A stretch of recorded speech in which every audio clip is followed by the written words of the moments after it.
Okay, there was a comment about this thing being useless because it's a really thin piece of metal. There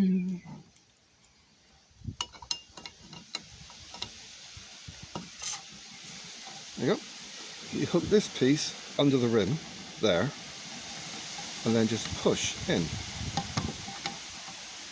and then just go all the way around. Now, even with my knackered wrists, I can do it, and it's a lot easier than using the modern mechanical stuff.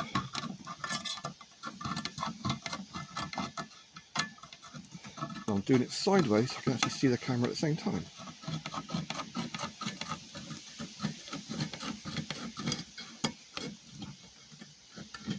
See, I've got hard-only grip because of smashed tendons, and I can use it.